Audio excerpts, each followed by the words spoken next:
পয়সা না জমাইয়া বিয়া করে কোন বিয়া করলে টাকা পয়সা না জমাইয়া বিয়া করে কোন বিয়া করলে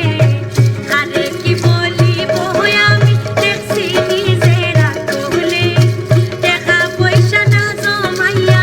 বিয়া করে কোন বিয়া করলে টাকা পয়সা না জমাইয়া